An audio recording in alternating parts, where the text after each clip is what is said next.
Welcome, everyone, to this edition of Talented Universe on this Monday, the 19th of May, 2025. And before we introduce our guest for today, Marcia, how are you doing? Hi, I'm doing great. But it's baseball season. I watched my Mets lose in the Subway Series against the Yankees yesterday, but I'm glad to start the week off with a smile. Yes. Yeah, I know. Yeah, you did have a bad weekend, Marcia, with that. Yeah. Well, hopefully it'll be better later in the week. But I would like to introduce our guest today, Chance McCoy. And he came in under our vertical drama actors, but he's only done one so far. But he does a lot of other things. So we're going to be talking about a lot of things. So Chance, how are you doing today? Good. I'm glad to be here, and it's a beautiful morning on a Monday, so I'm ready. Let's get after it. Yeah, let's see what's rolling. Just talking about your vertical. What was the name of the vertical that you were in? Watch out. She's a master in disguise, Master Heiress. Great film. It was awesome. Like you said, it was my first one. And so it was beautiful to work with everyone, production team and the crew. Yeah. Did you find it very different production-wise than other things you have been in? Honestly, that's what I was kind of thinking about. I was like, is it that much different? And there are some scenarios where it's a lot faster.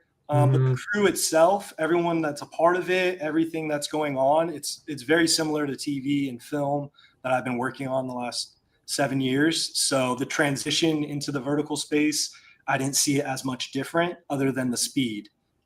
Yeah, the fast and learning all the lines quickly and get in them all. Yeah, you got to go. So I kind of like that. I like the fast pace of it. It's kind of nice. You got to just be on your feet and you got to be quick with it, which I like. So I didn't mind it at all, and everyone was beautiful to work with. So I can only say good things. I can't say anything bad with my first one.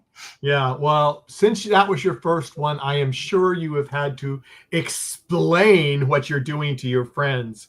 How do you explain a vertical drama to them? Yeah, I mean, I kind of just explain it as anything else like TV and film, just shot vertically on your phone. It's going to be displayed on your phone, so it's a little bit easier for users to watch it. So it's user friendly instead of sitting at home watching it on your TV. You can kind of just have it in your palm of your hand. So it's kind of nice in that aspect. So I kind of see it as a pro when I explain it, and everyone's like, oh, okay, I get that. And I see kind of where the world is going with this, even though it's been around for a few years, but I can see the progression in the next 5-10 years from now that I think there's going to be more verticals and that space is going to get even bigger. Everyone's on their phone. So everybody's on their phone. And I mean, I discovered this back in November when I stumbled across it on Instagram, and I didn't know what it was. I go, what in the world is this? And I go, oh, it's like a soap opera, right. But it's formatted for the phone. That's a first. So, I got my first, we were talking beforehand. I mean, this is a good example. The first actor that I asked to be on the show, he said yes. And then he got pulled into going to China for a video right after he said yes. So he was gone for a month, and then it was Christmas, and then he had another vertical, and so. Yeah, they're getting bombarded. Everyone that I know, all my coworkers, everyone that I've worked with, they're all over the country and then out of the country. Yeah, shooting. Yeah, and there seems to be more apps popping up too. Yeah, there's tons now. Yeah, I've seen at least 6, but I think there's more than 6. Oh yeah, there's I've seen someone post about it, and there was about like 20. They were listing their top 10, but they listed like 20 or 25 of them, and I haven't heard of 15 of them, but there's so many of them. And like I said, I've been working like the TV film side for a while, so I've heard people talking like from Warner, Universal, all these other bigger studios. And I'm hearing little bits of talks about vertical talk. So I don't know if that's going to be in the pipeline. It'd be interesting to see a Netflix or a Hulu or any of these streaming services jump into the vertical space and see what they're producing on that side as well. It's an interesting future, I would say. What I was told by one of the other actors the other day, that they premiered a vertical in a theater. Wow.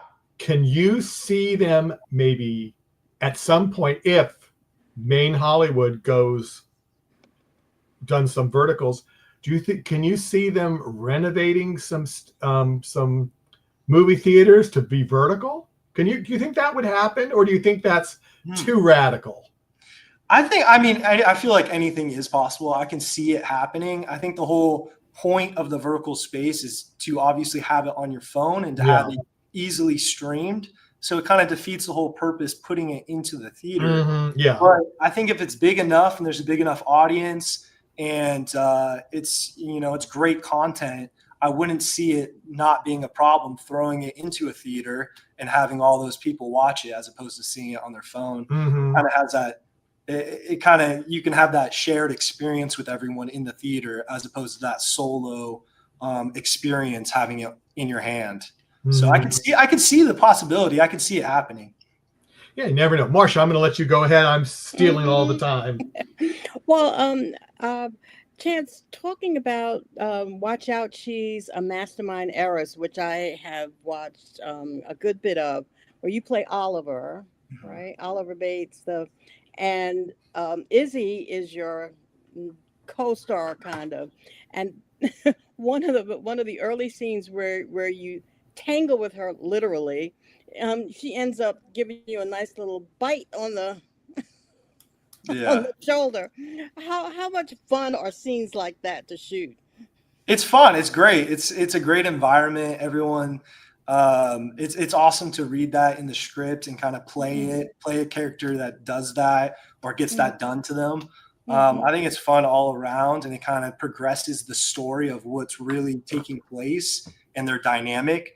So I liked it. It was a good time, and Miguel, our director, was really great directing it and really making sure that everyone was doing the right things. So it was beautiful.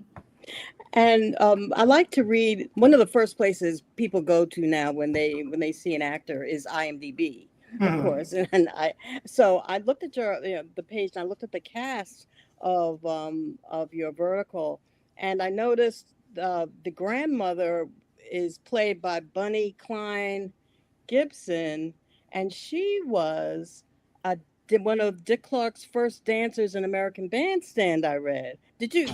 Were you aware of that when you were filming, or not that specifically? That's awesome to know, though. She did mention a lot of stuff when I was working with her for the few days that we had a couple scenes, and she was great. You could tell. I mean, she's been around for a while, and she's really professional. So it was awesome to work with her. So you get to work with some newer people and some veterans as well. Right. So it's awesome to share the passion and really pick their brains and see what they're doing and how they're orchestrating the scene a little bit differently. And you can kind of just learn from everyone, new and veterans, on what they're doing. So how long was that shoot actually to finish, from start to finish, would you say? It was 8 days. 8 days. Wow, that's quick. Yeah, it was super. I wasn't used to it being that quick. So 8 days, I was on for 7. So I had one day where they weren't using me for any of my scenes. So 7 full days of running the scripts. So it was good. And I'm going to jump to something that you did before this, which is where I first actually saw you, and I didn't realize it was the Hulu film, The Chippendales. Oh, yeah. Yeah. Welcome to Chippendales. Yeah. And that was very sort of the dark side of Chippendales, which I said, I actually did watch that. And what was that like to work on a period piece? Because those events took place in the 80s. Yeah, it was awesome. It was great to see kind of the story. It was a dark story, but it was awesome to see kind of just how it unfolded. Everyone, I feel kind of knows Chippendales a little bit, but they don't really know how it started and like the backstory. So it's really beautiful that they kind of displayed that. And I think it's always fun to work on a period piece. I wasn't really around in the 80s, so it was kind of nice to see what life was like and their mindset back in the day. So it was really fun. I had a long wig on and got to play someone a little bit differently. Now I know which one you were. See, you know, you had the mustaches and you had the hair. Yeah, I had a whole different get up on. I know everything exactly like that. which one you were. And you were one of the calendar guys. Yes, yeah, I was on the calendar. I was there for I was in like 2 episodes. Yes. And one of the dancers, and yeah, it was awesome. Everyone, I still talk to a few of the guys there that I danced with and was a co-star with. So they were all great. It was all fun to work with those guys and be a part of that group. What was the prep like for the dancing and that you had to do? Which yeah, we had a couple of rehearsal days. We had to come in and specifically get tanned. They wanted us darker, the spray tan, make sure that we're looking the part, make sure that we're eating right, make sure that, we have the physique to play these dancers. So it was a lot of rehearsal days, getting the dance steps right, and kind of having fun with it. That's always like the number one thing, is making sure that you're having fun. And they really made sure that, we're dancing. We get to do this. We don't have to do this. And so being a part of that group, that dance group, and showing the story was a privilege, and it was a great time. Now, were the calendars real? Yeah, I have a few of them. I got to keep a couple of them, and I gave one to my grandma, and like, I'm sure she loved that.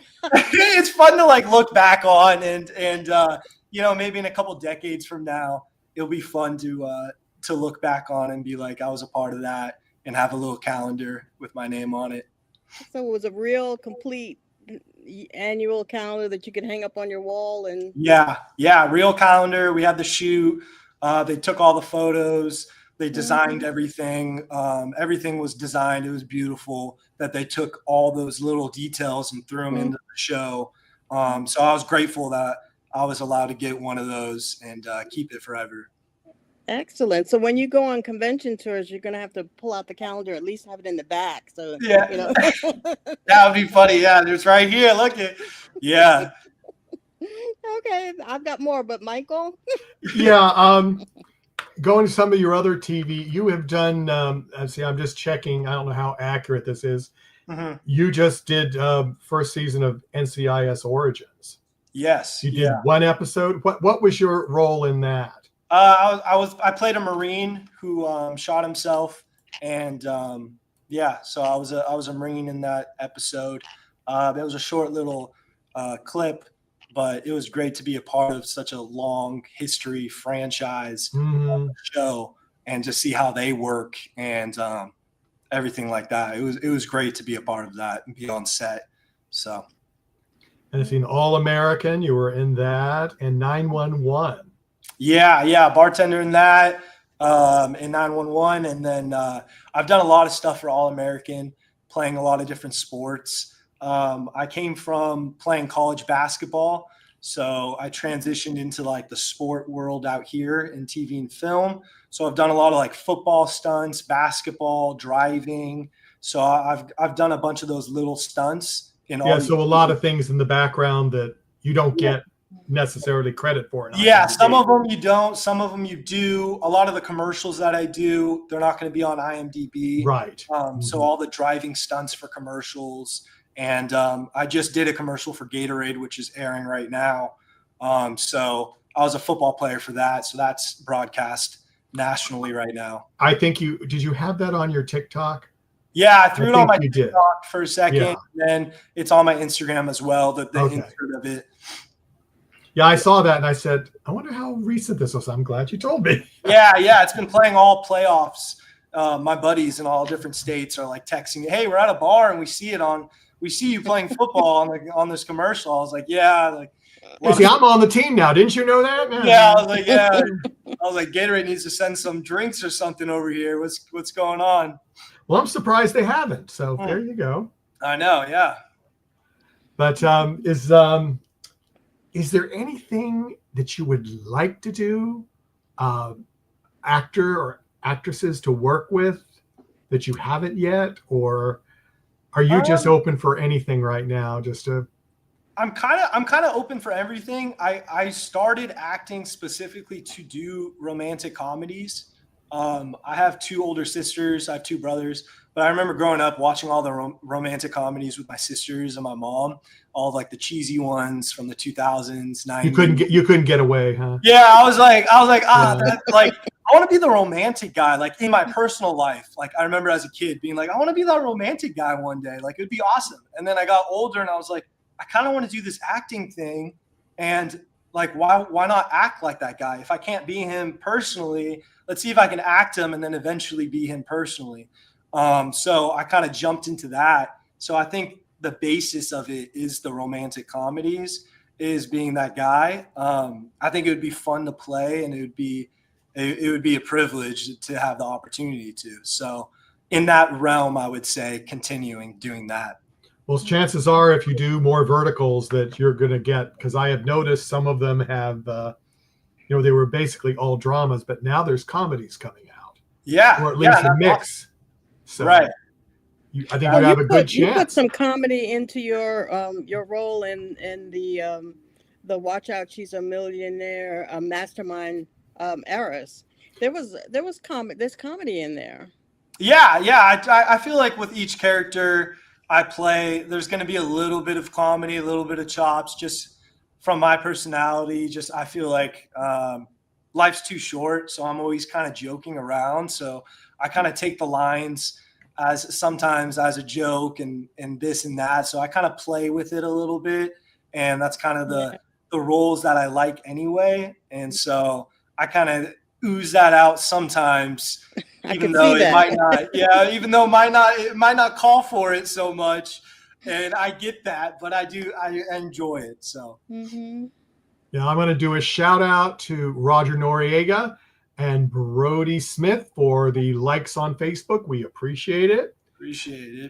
And so, go ahead, Marsha. I didn't want to interrupt you, but I wanted to do that before I forgot. Speaking about comedy, who do you like? As far as who do you look at for doing what you'd like to do as a kind of comedic romantic lead? Is there somebody who you admire? That's tough. I feel like there's a lot of good ones. I really enjoyed Chris Evans before he became Captain America. So Chris Evans back in the day when he was doing more comedies and more like the romantic comedies, I really liked what he was saying, like what he was doing, the characters that he was portraying. So I'd probably put him as number one. That's who I've always kind of inspired to be before the Captain America craze, and he jumped on that and did all his other stuff, which is amazing. But back in like the 2000s. So you're going to switch to the Marvel universe in a couple of years? That would be fun. Hey, if something comes knocking, that would be a good time. I wouldn't say no. Well, how did you actually get into doing verticals? Because it was new, so you might not have heard about it, but how did that come about? Yeah, my manager applied. He put it down there. He asked me if I wanted to do it. I kind of jumped in on it. I was like, what's this vertical thing? This was like, 6 months ago, maybe at this time. Yeah. And I was looking it up, saw the apps. I was looking what they were putting out there for content. And I was like, you know what? It sounds like a good time. It sounds like it would be fun. And so why not? I'm a big kind of like, why not kind of say yes to everything? You can kind of learn from everything. There's not going to be, even if it's a bad experience or you have a bad time doing this job, that job, whatever career you want to do, you're still going to learn from it. So I try to have an open mind and say yes to a lot of things, because it's only going to just add to the arsenal and it's going to progress in whatever I want to do in life. So I kind of just took it with a grain of salt, and I was like, yeah, I'll do it. Let's run with it. And it was a great experience. Yeah. And when I started looking at your career so far, and I noticed there's another kind of celebrity with your same name. Mm-hmm. A country Is that kind of fun for you, or how does is Chance McCoy your given name? Yeah, Chance McCoy is my given name. Yeah, it's like a country artist. Yeah. It'd be funny to like talk to him one day, meet him. I haven't met too many Chances, and I've never met a Chance McCoy before, so it would be funny to meet him one day and pick his brain. But yeah, there's one more person that comes up as Chance McCoy. Yeah. Have you considered?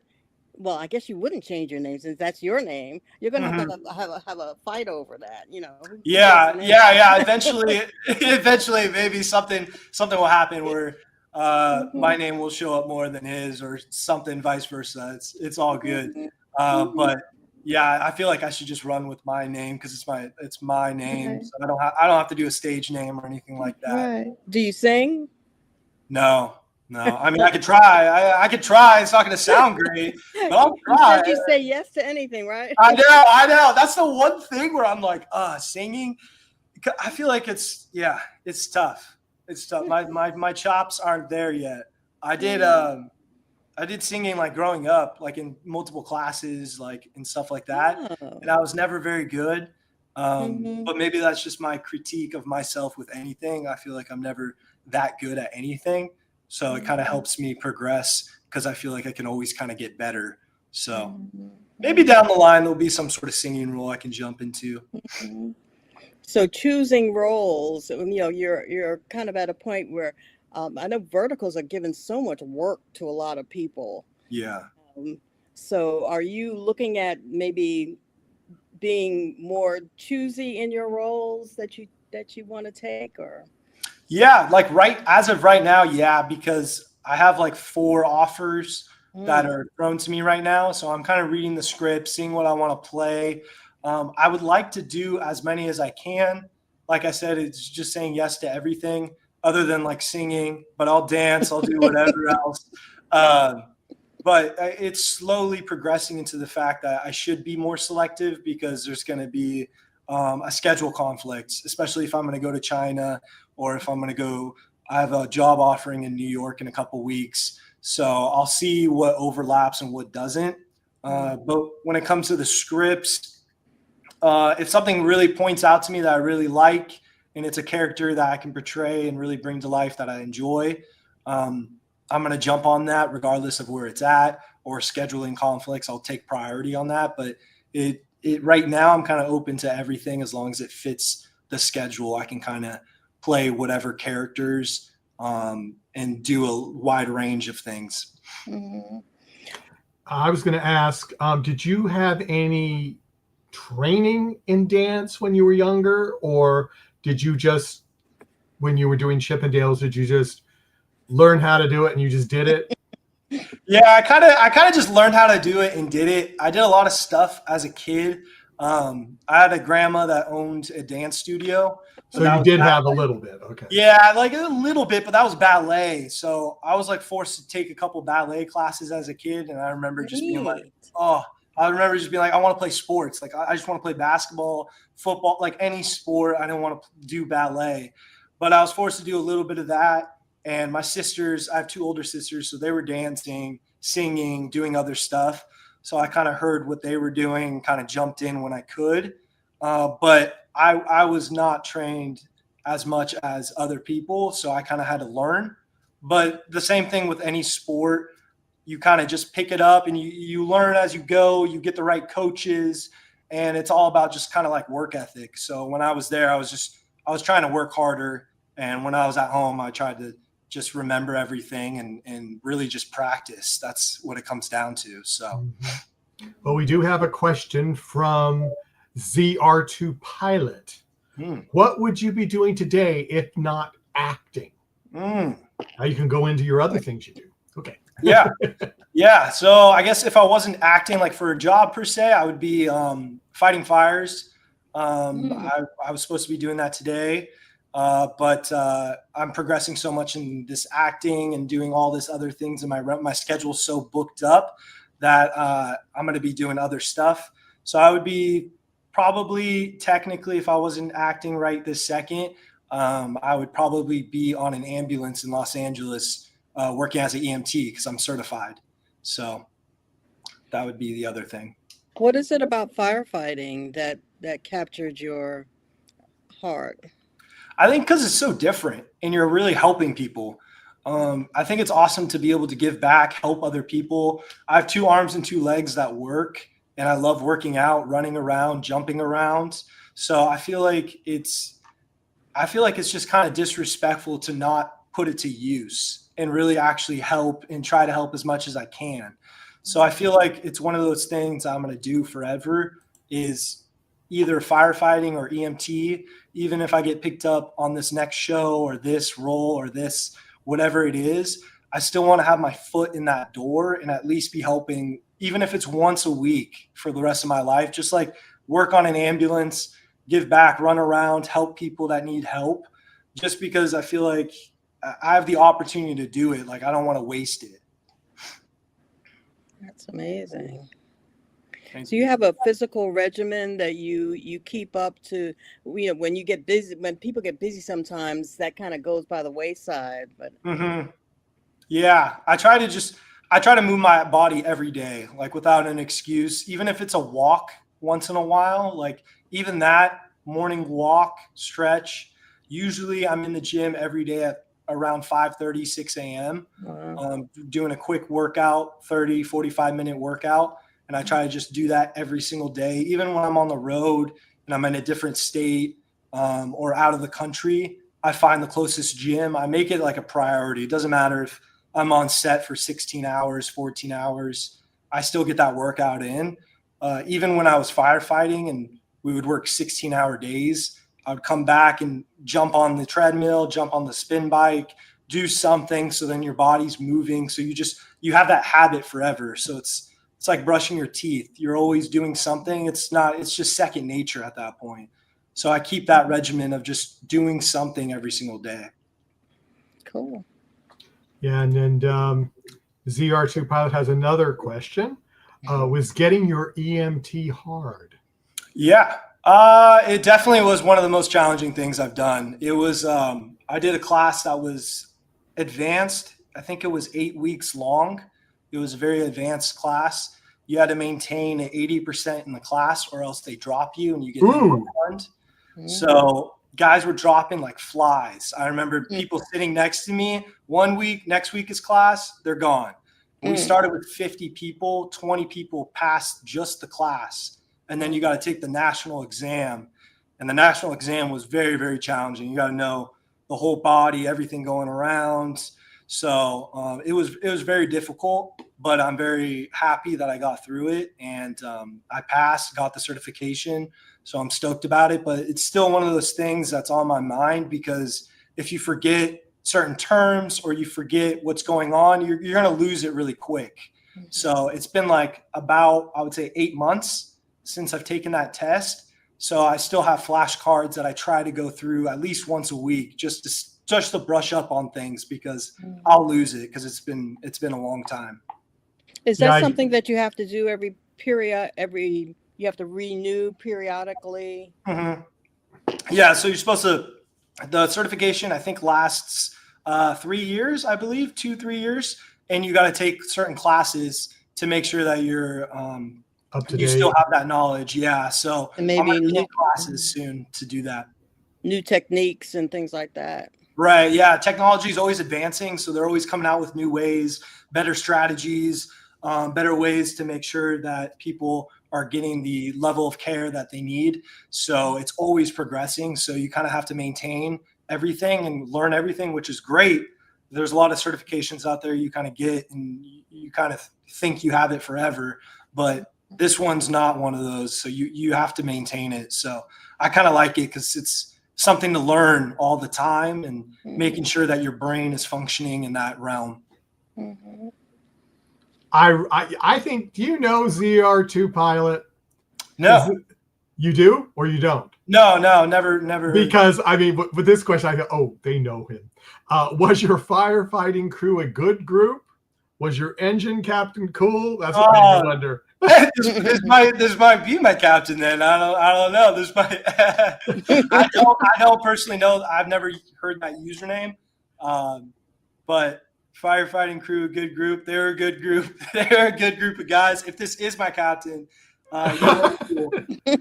He was a good time. I'm sad that I'm not out there right now, but I had to progress in this, and I have so many opportunities that I feel like I have a golden ticket that I didn't want to leave behind. So I think it is. yeah. He just posted that. Well, looking at the names that pop up with your fans as you're starting to get more and more fans, how are you dealing with your fans? I'm just dealing with it just how I normally would. It's just joyful, happy, just glad that they're a part of the journey. I'm getting a lot of people, sending me DMs and messaging me and saying good things. Even if I haven't heard anything bad yet, but even if stuff does come that's bad, it's, you take kind of everything with a grain of salt. Yeah. And I know the bad stuff will come out eventually. So that's fine. It is what it is, not for everyone. So I'm enjoying the process, and I'm enjoying everyone that's a part of the journey. So I can only say good things. Have you thought about, being famous? The more you're out there, you may get recognized, and people want to see you. They want to connect with you. That's got to be kind of exciting.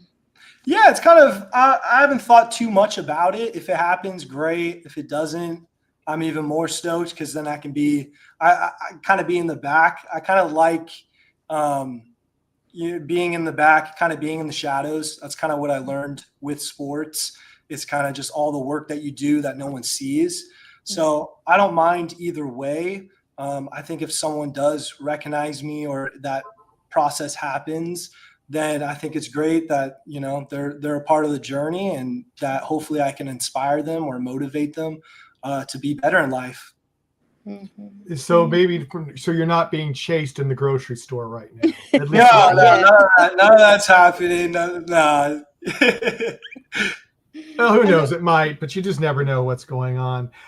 People out in our chat room and everything, if you have a question, post it, because we're going to be on for no more than 5 or 10 more minutes. And I really get upset when I say that, and then a question comes in after we've turned off the podcast. Yeah. So please get it in now. Chance, is there anything you want to say that maybe we have not covered, or? Not that I can think of right now. I think I'm just stoked that that first one did my first lead and first vertical, and I think everyone, the whole crew, everyone that I was a part of was amazing. I hope I have the opportunity to work with them again. There's in talks about making another one with the same crew. So hopefully a sequel to that one. Okay. Yeah, a sequel would be awesome. I can only say good things. Director Miguel was awesome. Valentina, producer, everyone that was a part of it was amazing. So hopefully we have the opportunity to make a sequel, or if not, make another spin-off. Another vertical, yeah. Yeah, another vertical together. I think that would be beautiful. It does end where it's logical to have another episode. And also in that, Nick Rotaco, who we interviewed here, was in your show as well. And he didn't get killed off, so it's possible he could be. Yeah, he's a great guy. I was just on the phone with him like 2 nights ago. He's a great guy. He probably told you all about it. Oh, those people are crazy. Yeah, he did say specifically you're crazy. Yeah, I know, and I do admit it. No, he didn't say that. He only said good things. He's been doing this for a lot longer than I have, so it's fun to pick his brain. He's a veteran in this space, and so just picking his brain, seeing what he's doing with his work was awesome. Just to chat with him on the phone for a little bit. Oh, now the chat room is giving the hard questions for you. All right, hard questions. Alex Keener asks, what's your favorite dessert? Favorite dessert? Oh, that's a tough one. I would say oatmeal raisin cookies, but they have to be frozen, which is weird. Really? That is weird. Frozen oatmeal raisin. I don't know, something about, like, if you make a homemade oatmeal raisin cookie, or you buy one from the store and you put it in the freezer, it's like extra chewy on the outside, like extra crispy, and then it's super soft in the middle still if you freeze it. So I don't know why, but all freezer stuff, freezer fruits and stuff like that, I love those. So that's hands down, oatmeal raisin cookie in the freezer is my favorite. Wow, that's a new one. I'm writing That that. I have not heard that. Yeah, it's kind of a curveball, but it's my guilty treat. I love that one. But I thought it was basketball was your sport. Yeah, basketball. Yeah, not curveballs. You don't have. Oh yeah, exactly. That's good. That's good. See, now when you go to conventions and stuff, people are going to bring you frozen oatmeal raisin cookies. Yeah, that's dangerous because I'm going to eat them. I'm going to eat a lot of them. It's tough. Those are my favorite. Well, looking at you know, when you look at verticals, sometimes the way they're shot, you think, well, I can do that. That looks. Have you thought about maybe writing or stepping behind the camera? Mm-hmm. Yeah. So I'm actually writing one right now. So me and another actor, we're both writing it. We're looking at distribution, and we're seeing the process that we can do and take it to which studio and which platform wants to pick it up. So we have it written out. It would be amazing to shoot it in the next couple weeks. We're trying to see what we can do with funding and seeing how we can really distribute it. But that's like the first real thing where I thought of right when I finished that one. I was like, I want to make one with the writing style and how I want to portray this character. So I think it's going to happen sooner than later. And it would be beautiful to just start pushing those out there so then I can kind of bring the art to life. That's exciting. That's exciting. So you can only tell us, but what genre is it? Is it like romantic comedy or? It's a little bit of comedy, a little bit of thriller. I kind of want to jump into that space a little bit. The rom-coms are great. I think it's fun, and that's what got me started, and I'll continue to do that. But I don't see on any of these platforms the thrillers, more a little bit darker, like sort of like a Black Mirror type episode where it's a little bit twisted. I kind of like the twistedness to it and kind of have you think a little bit. So that's what we're writing, and we're polishing it up right now. I've talked to some others that they've said that some things like that verticals are now expanding to other things besides rom-coms or romantic dramas. It's going to be a lot of things. So more people will get into it that like different things. Right. I think it's great if they start jumping into other realms and start doing other stuff. I think a little thriller, horror film or something like that would be beautiful to make, and it would be fun to watch. Oh, now Alex, he's going to be our last question. All right. And he promises this is an easy one. Okay. Can you see it before I post it, or you can't see it before I post it? I can't see it yet. Oh my! Oh, you gotta love this. Isn't he? Do you want to read this one, Marcia? Sure. Yeah. Sorry about the hard-hitting question earlier. Here's an easy one. For your roles, do you employ Meisner, Stanislavski, Alexander technique, a combination, or a different approach altogether? Wow, that's a good question. I feel like that's a really good question. It's an easy question. Yeah. I feel like I put a little bit of combination of all the techniques. I like reading about all of them. I've taken a few classes in different realms, and I try to pull from each one of what I like and what I don't like, especially with different days. I feel like you're going to have different things going on with your life. You got to pull from different situations. So I kind of like a little bit of everything and kind of just which one's going to be better that day or for that character. So there's not one that I'm kind of set in stone with. I think using a combination of all the techniques will really get you a little bit step further. Excellent. See there? That was great. Yeah. And so on that note, if you haven't noticed, if you want to watch Chance's content, his Instagram and his TikTok are down at the bottom. If you don't feel like dealing with that, go to ndbmedia.net under live and go to Talented Universe, and I've got all the links. You can just click the links to his podcast. It's one of those things. To his social media links. But I'd like to thank you, Chance, on behalf of Thank everyone, you. especially Marcia and I, Yes. that you joined us today. And we hope you'll come back and let us know what if you get that project sold, and if you go to, China or Mongolia or, any place. Yeah, absolutely. I appreciate it. I appreciate you all for having me on here, and I think it was beautiful. And I'm sure I'm going to see you again. I hope you do.